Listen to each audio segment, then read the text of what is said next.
not say that. So you're telling me there's a chance?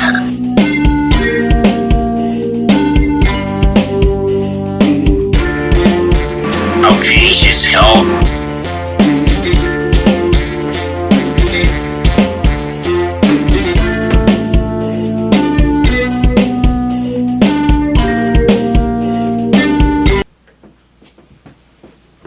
What is up, guys, and welcome back to this episode of the Road to Redemption podcast.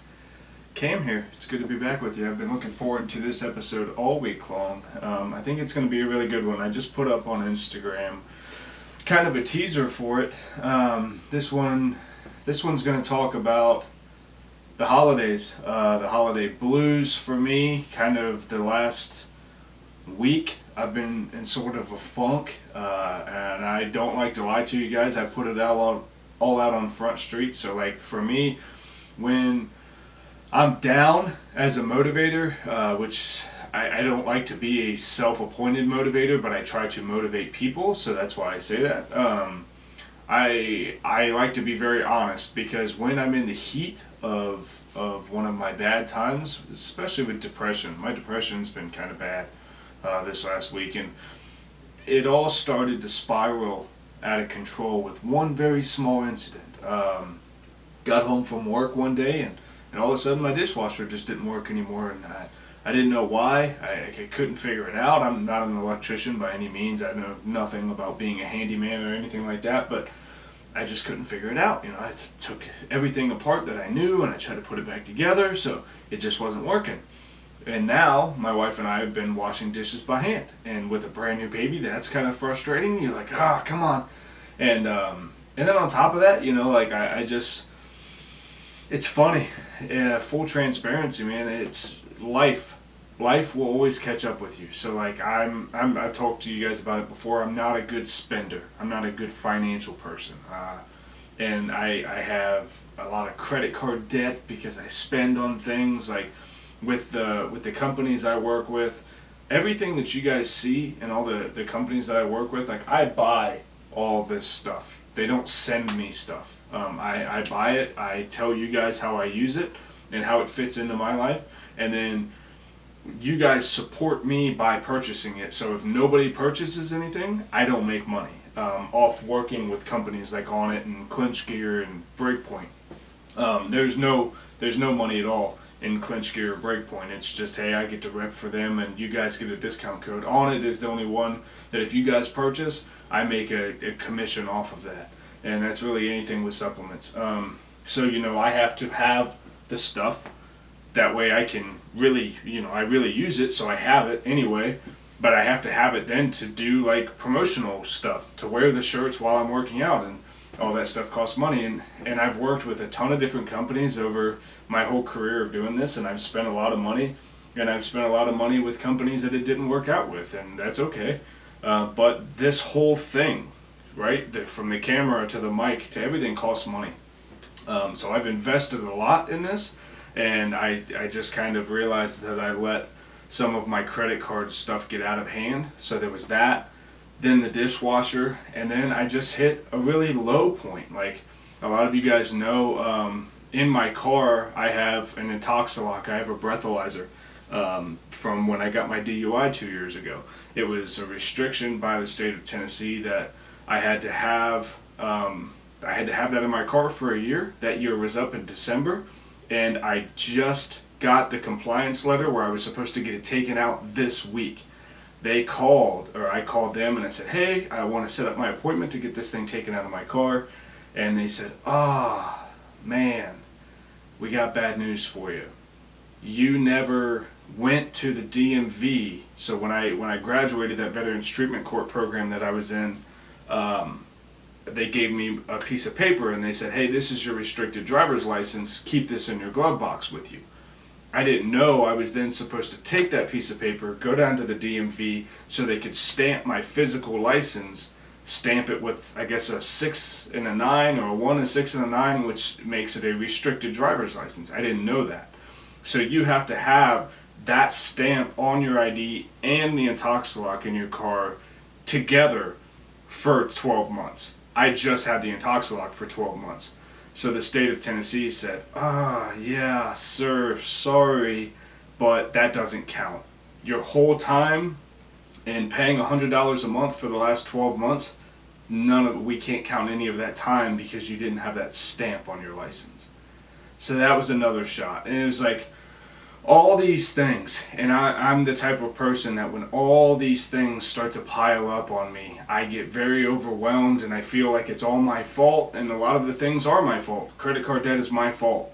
The dishwasher wasn't really my fault, but like, and then I start getting down on myself. Man, if I was a better husband, I would know how to fix this stuff, and I would be more of a man. And I've always had an ego problem with not considering myself a man because I don't know how to do handy stuff. I don't hunt. I don't do things that are typical masculinity. I don't drink.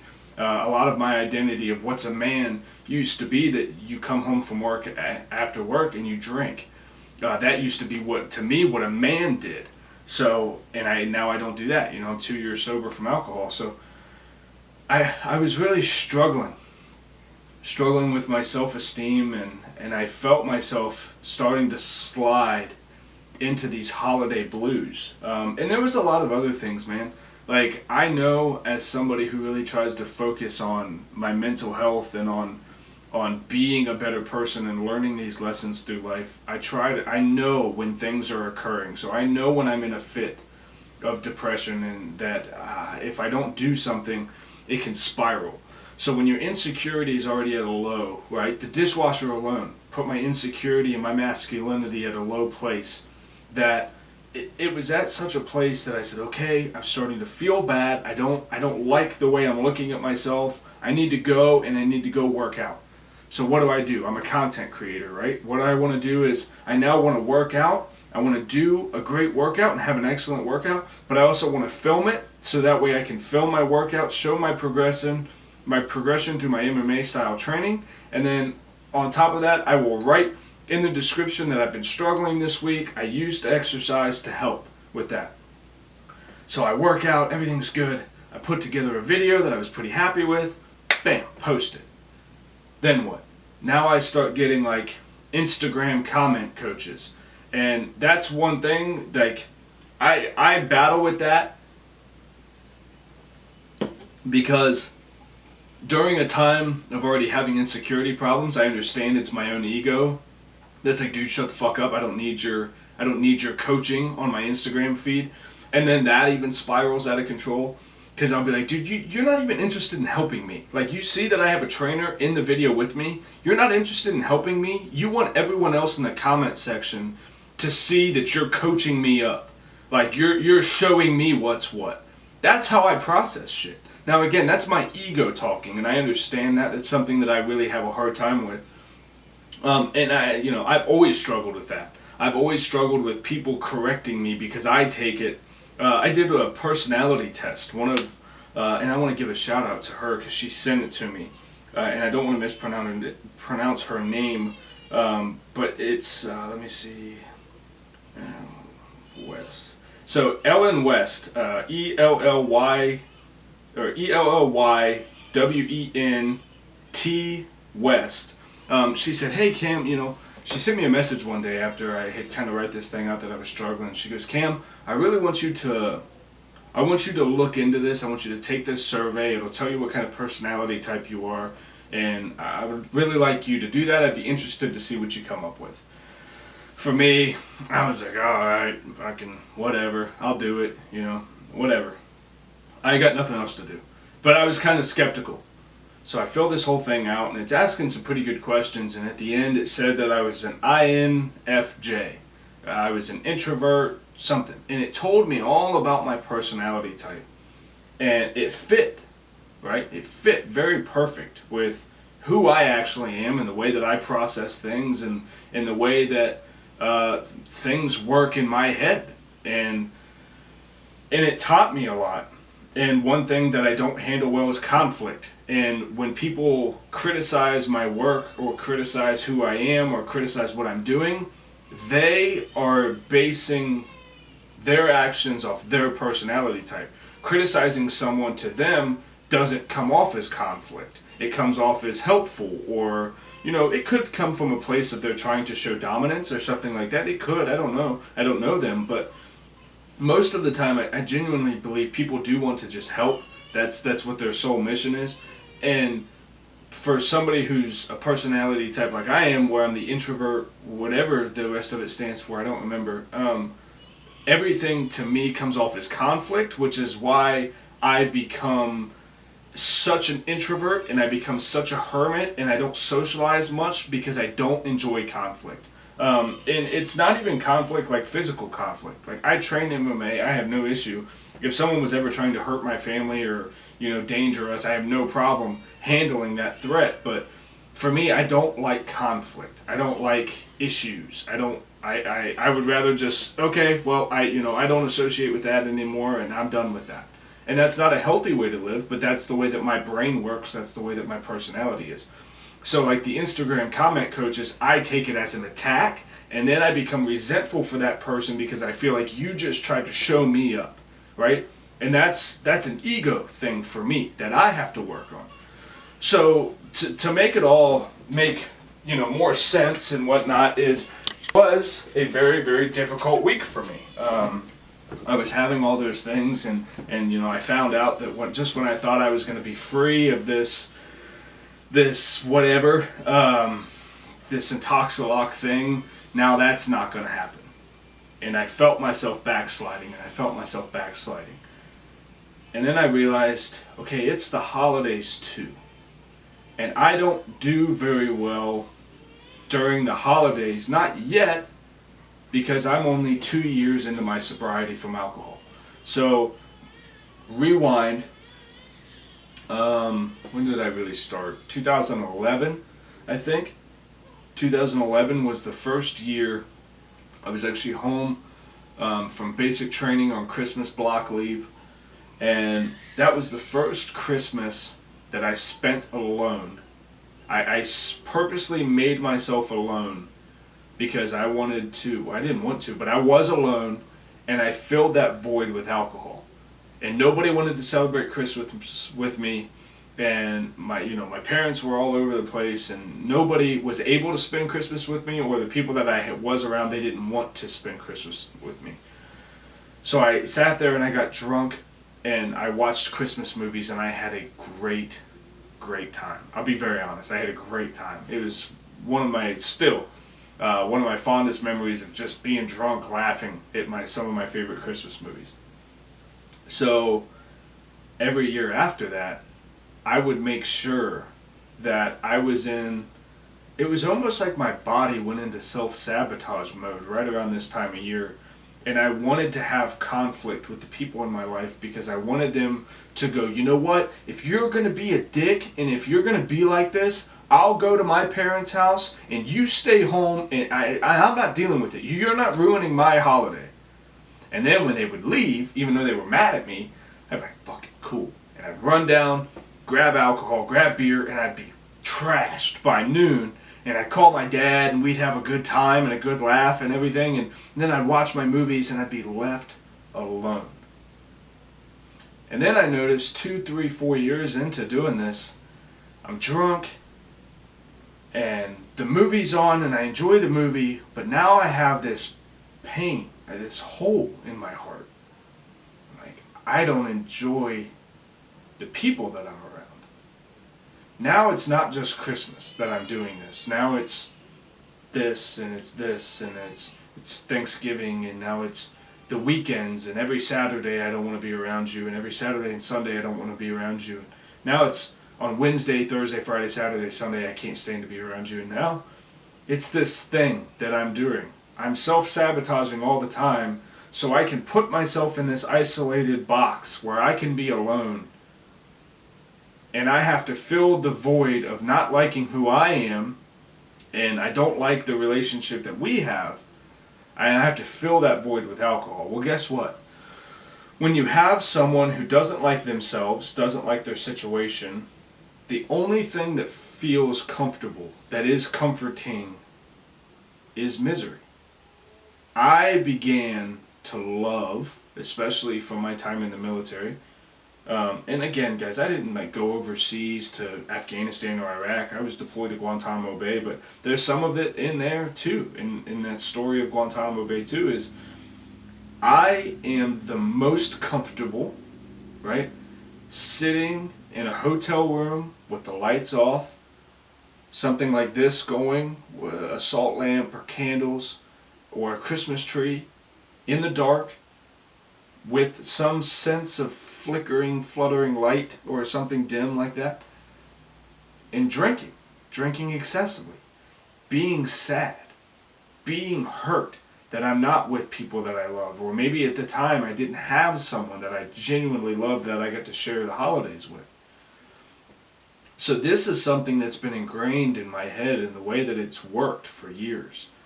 So as the holidays come up, I'm very happy. I love my wife and I love my daughters, and I have a great relationship with both of my parents now, and I genuinely have love and happiness in my life. But one minor thing happened where at a point that I like to really believe, and I really do think, that if it was any other point of the year, I would have told Nicole, hey, you know what? Yeah, it fucking sucks. But we're going to get through it. We're going to get through it. And I didn't.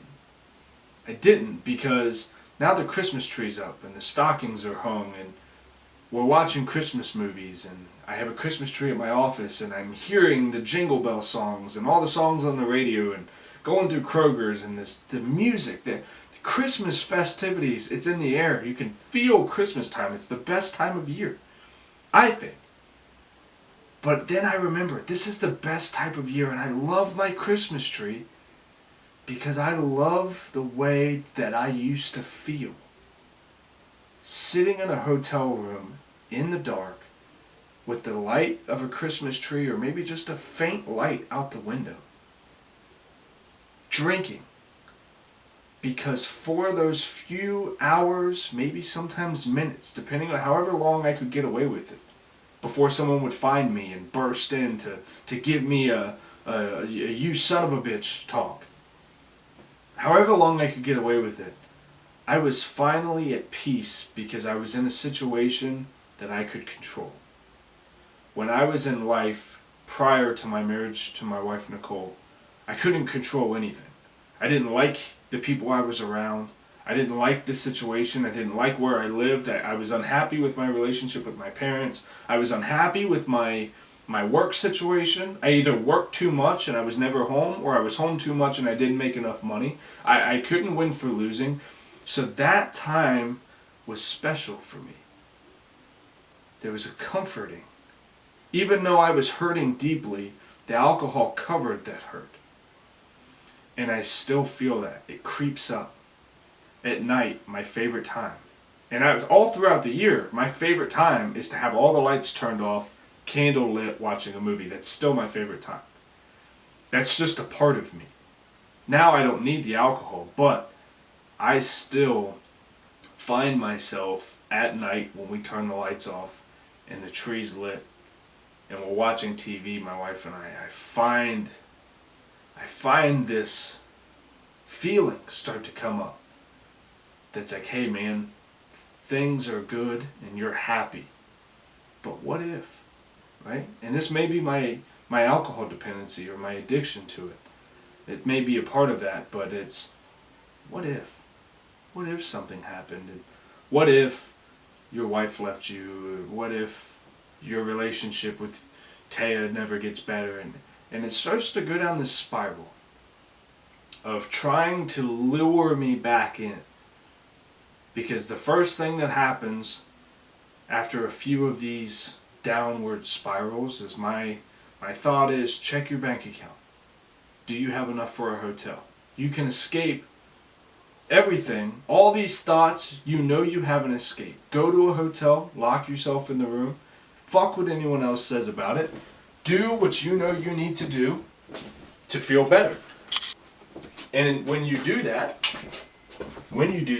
sorry you guys will hear me walking around, I keep resetting the camera for the YouTube channel. When you do that, everything will be okay again. And it was, what's today? Today's Sunday. 2 days till Christmas. It was Tuesday. I had that thought. Check your bank account, see if you have enough for a hotel and a couple cases of beer. Look, now again, in addiction, in recovery, those thoughts will always pop up. It's the nature of the beast, right? This time, on Tuesday night, when I was kind of in the heat of everything that was going on materialistically with the Intoxilock and the dishwasher and my insecurities and getting down on myself, for the first time, I didn't even have the urge. I had the thought, but I didn't have the urge to grab my phone and check my bank account. I had no desire to go drink. All I wanted in that moment was to hug my wife, who was holding my daughter, and give her a kiss and tell her I love her. Right? In that moment, I didn't feel better.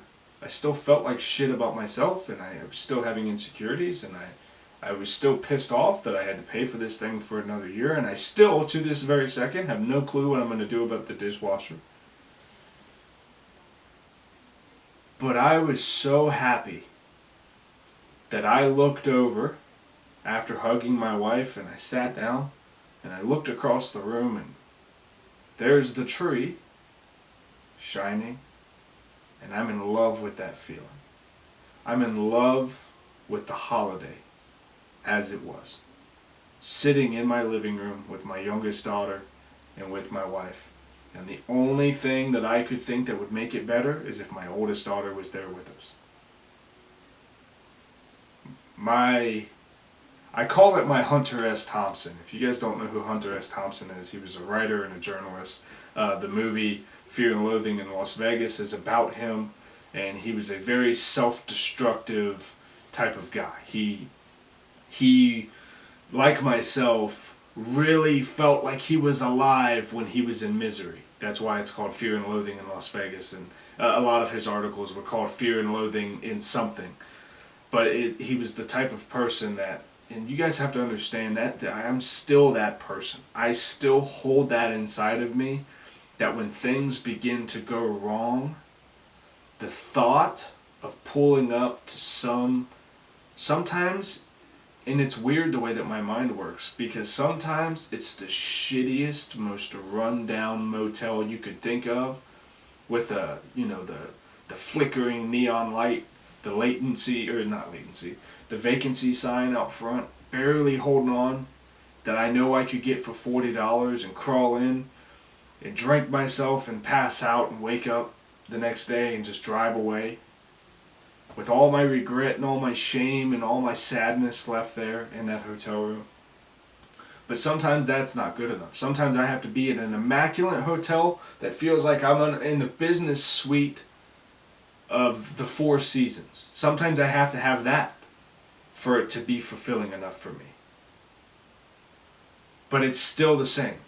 No matter what's in the room or what the room looks like, the lights go off, there's some sort of light source, dim light source, usually flickering, there, and then the escapades of drinking begin. That's still a part of me, and I still think back to those times, and that misery of sitting there thinking of broken relationships and all the things that I fell short on and all the mistakes I've made and just that fucking self-loathing. There's a comfort in there to me. I know that no matter what happens in my life, that is always there. But I understand now how unhealthy that is. And I was so joyed to know that, and not that I didn't know, but when things really hit the fan, I looked over at my wife and my daughter and I said, there's nothing better than this. I would never do anything like drink or run off to these people. I love these people and they genuinely love me. And then I could turn around and I could tell my wife, hey, I'm having a bad time.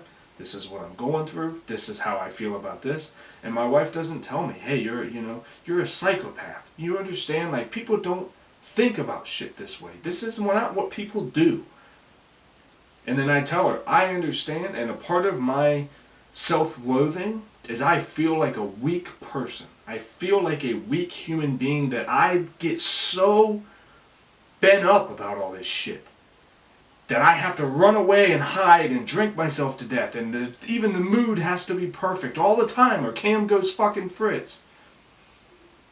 I feel like a weak human being. And I wish I wasn't this way. I wish I was stronger. And she goes, you're not weak. You don't understand that you're not weak. What it is you've been through shit in your life, and previous to this moment, this is how you've coped with it. This is the defense mechanism that you've used to deal with it. And I had to realize that I never had a reason to stand in and fight. I didn't have anything that I valued enough to stand in and fight. But I've now realized in my life that when it comes to my kids, like my daughter Taya, I will fight. I will lose every cent that I have. I will lose sleep. I will lose everything. If it means that our relationship will get better, I will never stop fighting for her. When it comes to my wife and my daughter Olivia, my youngest, I will fight. I didn't run away. I had no desire to run away from them because they were my new hotel room in the dark drinking. That void has now been filled. And that doesn't mean, right, that my holiday blues are not still there. I've been training myself for years to fall apart this time of year. For years, it's been the pattern that around this time of year, I completely self-destruct. And it only takes one thing to light the fuse. But what I realized is things are always going to happen. No matter what. When things are great, there will come a time that something happens that is inconvenient or is bad or is not what life should be, and it's not fair. But that's life. And I'm not going to be the cornball that says life's not fair, but guess what, guys? It's fucking not.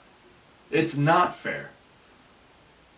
Small things grow into big things, and things fucking hurt, right? Things affect us because we are emotional beings. All of us. I don't care about all this stuff. And this is why I hate this type of year for like companies and the Black Fridays and the sales, is because I see this bullshit, especially in the veteran community. The same people that are selling the t-shirts, and I see them out there right now. The fuck your feelings and what's the other one? Fuck your feelings and no one cares, or fuck your sensitivity. But those same people, and it's usually veteran-owned companies that put that shit, are the same companies that if you go 2 scrolls down are wearing a 22 a day shirt, which is 22 veterans or soldiers a day commit suicide because of things like PTSD, anxiety, depression, whatever. But you're saying, fuck your feelings, fuck your sensitivity. I don't want to hear about that. But also, 22 a day, RIP, till Valhalla. You hypocritical motherfuckers. It's not cool to say fuck people's feelings and fuck the way they think, and that people hurt during the year. Every single motherfucker, when it's convenient, will post something, hey, the holidays are tough this time of year, check on your battles. That same guy will wear a shirt saying fuck your feelings and fuck your sensitivity when he goes to Christmas. And then drinks too much. And then I'm not going to go on a whole charade about the hypocrisy inside the veteran community of care for your battles but fuck your feelings. But that's there. Please, if you're listening to this, don't play into that shit. You have feelings. We are emotional beings. It's okay to be emotional. You have to learn how to be emotional And you have to process those feelings so that way you can properly handle them and you don't seclude yourself in a hotel room with the deadbolt locked and the lights off and a light source, drinking yourself to death, and then the next day you still have the same fucking problems. Now you just have a hangover and money spent that you didn't have to spend to go along with them. You have to fix the problem at its source, which is your emotional being. You are an emotional being. Things have happened, things have been done to you, you have done things and made mistakes that have led you to where you are in your life, and you have an emotional feeling about those things. You have to get to the root source of that, or you will never truly be happy. Don't let anyone ever tell you, fuck your feelings or fuck your sensitivity. Live in that shit. Because crawling into a dark place, drinking those things away, is not dealing with it. I'm head of the class on this one. I'm the honor roll of that class, and I'm telling you, I aced it. I have the 3 DUIs as my fucking certificate. I can promise you, you graduate from that and get nothing. You get a life that is in shambles, that you don't know how to manage, and that just is misery and fucking sucks. If you want to go down that road, the Hunter S. Thompson road, as I call it, or the Cam Williamson road for many years of my life, 24, 25 years of my life, you can go it. You can. But be forewarned, it's not cool. You're not cool for doing it. It's not productive. You're not dealing with shit by covering it with alcohol or with whatever your vice is, food. Sometimes for people it's just running away. Sometimes it's running to the gym 3 times a day. Sometimes it's whatever. It's whatever your vice is. But I know around the holidays, and it's only really around the holidays because when we are social beings as well as we are emotional beings. So when you get in a social setting, it's socially acceptable to drink. When you drink, your intuitions are lowered. It numbs maybe some negative feelings that you are having. And now you feel like you can loosen up. But just because you numbed that feeling or forgot about that problem, you didn't deal with it. You stuffed it. You stuffed it down. And the further you stuff it, the less chance you ever have of actually dealing with it. But here's what a lot of the times people who have either gone through it or are currently going through it won't tell you, is you can stuff financial troubles, troubles in a relationship, troubles with family, troubles with whatever, minor inconveniences in life. For the sake of this analogy, and I know I'm kind of hidden behind the mic here for the YouTube people, for on YouTube, iTunes, I'm stacking my hands from about my belly button up. There's a fuse here, right about at your chin level. You keep stacking shit, it's gonna build. Eventually you're gonna strike that match and you're gonna fucking blow. What happens when you blow? Usually, they all look the same. You hit your rock bottom, you fall into a depression, you start drinking a lot, DUI, domestic assault case, something big happens, you hit your rock bottom, and then you go, what the fuck happened? What happened here? The last thing I remember, it was 2 years ago, I was on deployment, everything was fine while I was there, I came home, my fucking life is in shambles. What happened? And you look. And there was things that you were never truly dealing with that just stacked up because too many times as men, as service members, as wives, whatever, people tell you that your feelings don't matter. You can feel anything you want, but how your reaction to it is what you can control. Not always. Hurt is hurt. Hurt makes people do a lot of shit. Sometimes it's not ideal shit. But that doesn't give you an excuse, right? So my parents always told, my mother in specific always told me, you have the right to feel however you want. You do not have the right to take that out on other people. So this holiday season, if the holidays are tough for you and there's a lot of shit that you're dealing with, I urge you to leave alcohol alone, right? If you can consume it in moderation and be responsible, I'm not your parent, live your fucking life. But don't allow yourself to go to that comfortable, easy place. Don't allow yourself to get to the hotel room in the dark with the bolt locked. Lock bolted, however you say it. That's the easy way out, right? It's easy. It's easy to disappear from your problems and go drink and be a fucking self-loathing whatever. That's easy. We can all do that. Anybody can find a cheap enough hotel room and the cheapest beer in the world and make that happen. That's easy to do. Be a fucking fighter. Fight this holiday season. First step, when you got some shit, find somebody that you trust, that you can call and tell that shit to. Honest shit. It does nobody any good to call and waste people's time with half-assed truths. Tell them what the fuck is going on. If you don't have that person, at KM Williamson Official on Instagram, you can hit me up. Hit me up in the DM. I'll talk to you. Road, the number 2, redemptionpodcast@gmail.com. Write them out. Give me fucking 10 paragraphs. I'll read every single one of it, and I will write you back. I promise you that. I will write you back. First step, acknowledging that you're in a bad time. I missed a step. Acknowledging that you're in a bad time. Step number 2, reach out to somebody who you can put this on.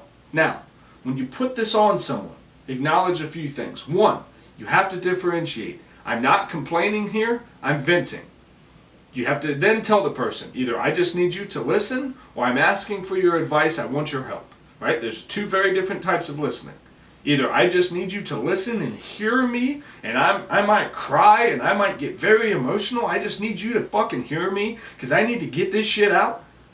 Or I'm going to tell you what the fuck is going on and then I need some opinions. I need some advice. I need something because I'm tired of battling this shit in my head on my own. You have to tell this person what you need from them or what you expect from them.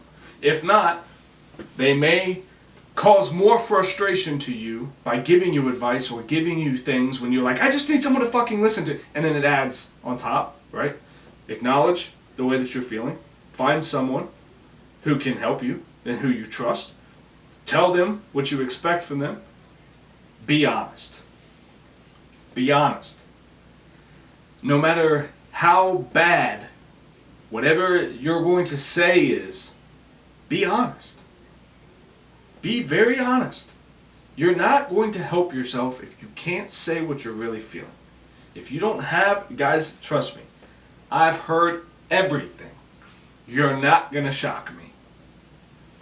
Now, also acknowledge a few things, right? If somebody asks you if you're considering harming yourself or somebody else, answer that honestly. You may need help that goes beyond untrained professionals. That's a fact, right? If you're to that place, I did this on the last episode, but we'll do it again. If you are at a place where you are considering,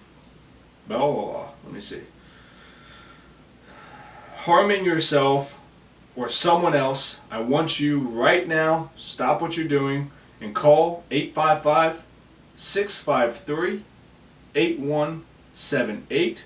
I'm going to say that again, 855-653-8178. That is a 24/7 mental health hotline, suicide hotline. If you are thinking about harming yourself or someone else, please call that number. Get with trained professionals who can help you. Guys, that is not a joke. I've been there. I have a video where I acted my scene out. I reenacted my suicide attempt scene on my YouTube channel. It's not a game. You can go from thinking it to having a gun in your hand within seconds. It's not a joke. Please call someone if you need it. If someone asks you, are you thinking about harming yourself or someone else, answer them honestly. Okay? If not, if you're like, yeah, I could fucking rip their heads off. I could, but you know that's just out of frustration. Voice that, right? Give them every piece of the puzzle.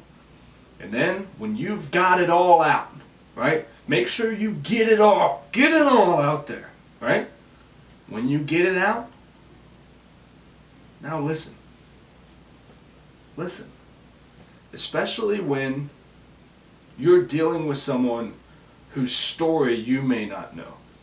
We think we know each other pretty well. The people who are in our lives, our friends, whoever, our relatives. But you never know what voicing your struggles to someone can do. I grew up with my mother in my house, my sister in my house, right? Even from a young age, I don't know what all my mother's been through. I don't know what all my sister's been through. I haven't been with her every second of her life. I don't know all that my wife has been through. So by opening a door, you may open a door for them that goes, I completely understand. I was molested too. I completely understand. My dad used to beat the shit out of me, right? I understand. I've got bills stacked to the ceiling, or I used to have bills stacked to the ceiling. Here's how I got out of it, right? You're giving someone the opportunity that you gave them everything. Then you gave them the opportunity to give you feedback. Now all these thoughts are out of your head. In the physical, real world, I can do something with that. Now, if you're the listener and someone comes to you and sprawls all this out, right? That can be overwhelming. First thing, listen to them. If it's something that you feel is above your capability of handling, don't leave that person alone, but tell them, hey, look, for your best interest, I think the best thing I can do here is bring in this person. Do you mind? I love you and I'm going to stay here with you. I'm not going anywhere. But I don't know how to help you here, but I really believe this person can. Right? Try, as the person coming with a problem, if that is presented, try not to be opposed. I know it's scary and I know it's uncomfortable, especially if you don't know this third party that's coming in. But that's how support happens. That's how you build a support team. But I know that when I was struggling in my alcohol dependency and all this hurting, when someone would be like, look man, I think you really need to talk to this person.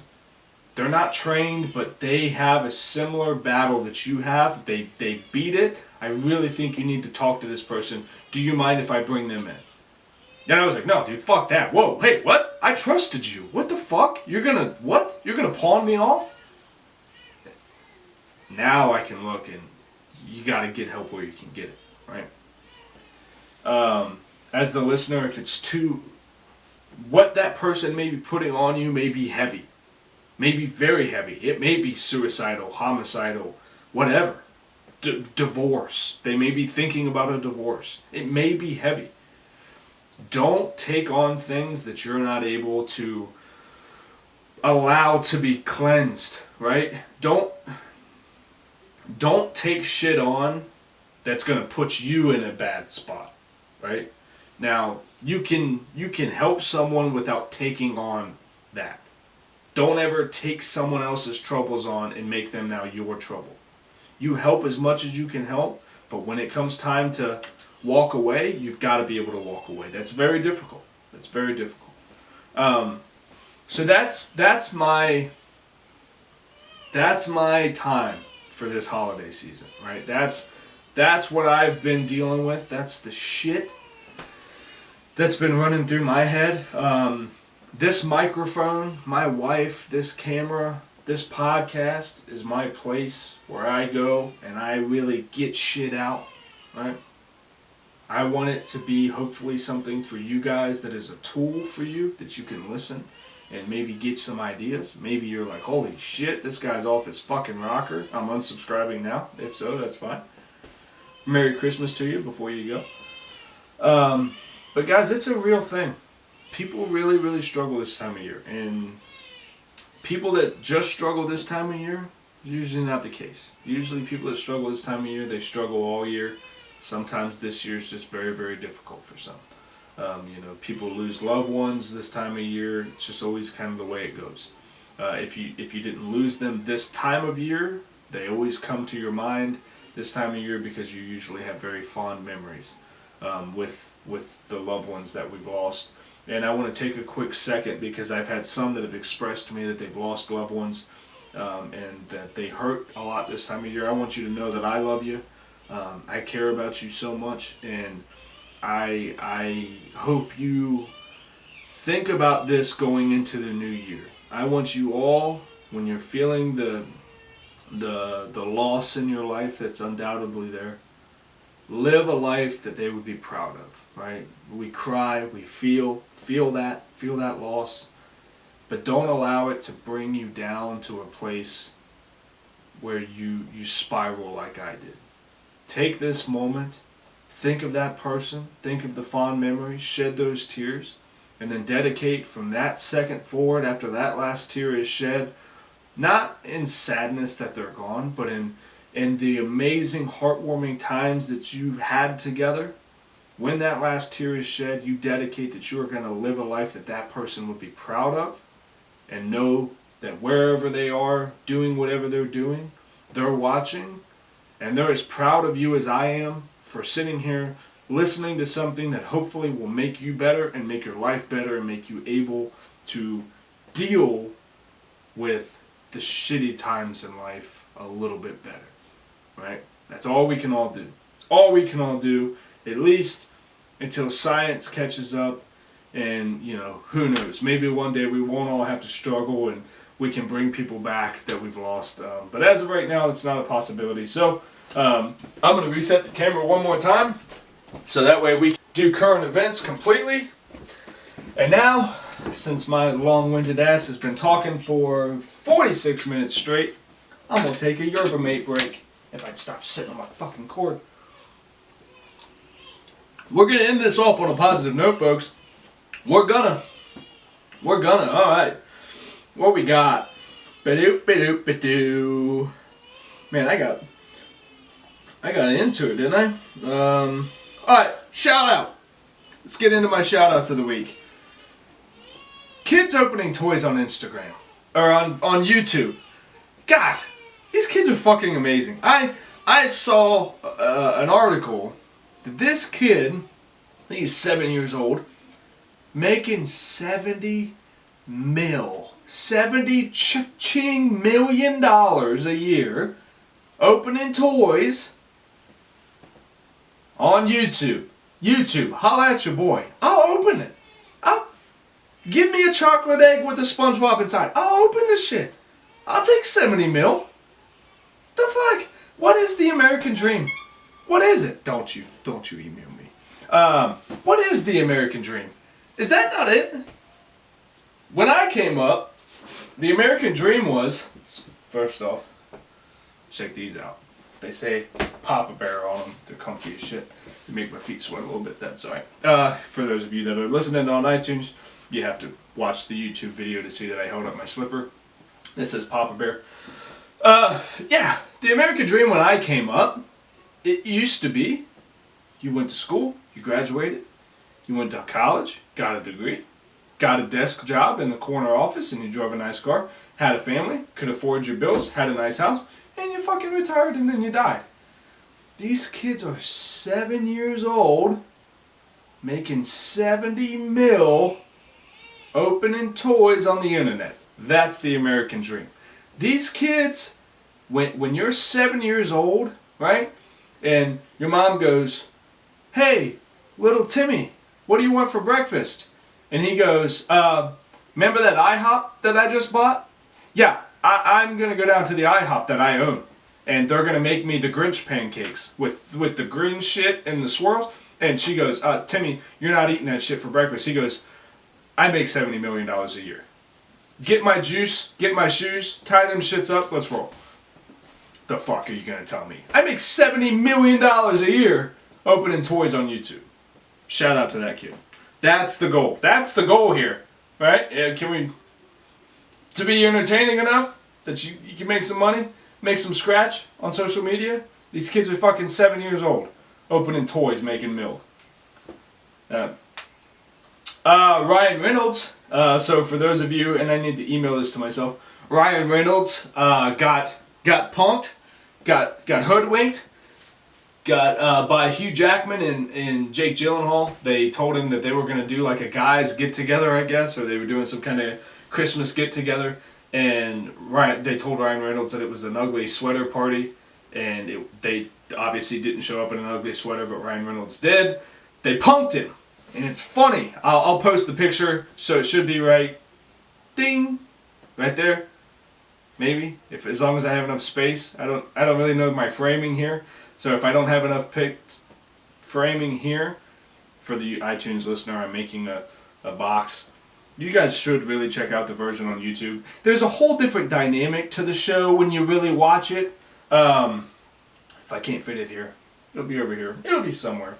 Yeah, I thought that was pretty funny, and it was cool. I mean, come on, Jake Gyllenhaal, Ryan Reynolds together. I'm not a huge Hugh Jackman fan, but that was cool to see that they all got to hang out. Good night. What are we at? 51 minutes. Let's find another piece. And see, this is why I'm an asshole. Those were two good ones. And I have a ton of other notes that I was going to talk about, but I went off on the holiday, sometimes toughness mentality a little longer than I had expected. I had quite a few things I want to talk about, but that's cool. I just have more material lined up and ready to roll for next week's show. I may start doing a this is for you guys, it'll be Monday morning that you guys will listen to this, so happy Christmas Eve to you all. Merry Christmas Eve. Merry Christmas to you, because I definitely won't talk to you again until Christmas, so Merry Christmas to you and your families. I'm thinking about starting a Wednesday show too. The quality won't be as good because I'll be recording from my phone on lunch from work, but I want to start putting out more, so I may start doing a Wednesday show as well, because I'm getting to a point now where I'm thinking about so many things that I seriously have still half of a show left that I wanted to talk about, but it's just too long. Most people can't make it through an hour podcast, let alone I could easily go for another hour. So I might just start doing a Wednesday show as well. So look forward to that. I haven't fully decided if I'm going to, but I think I'm going to. And with that, I'm going to let you guys go. This holiday season, whatever holiday you celebrate, I know most of us it's Christmas. It's not bullshit. Merry Christmas to you guys. Happy holidays to you and your families. Know how much I love you. Know how much I care about you. How loved you are by me and my family. We appreciate every single bit of support you guys show us, and we genuinely care about all of you.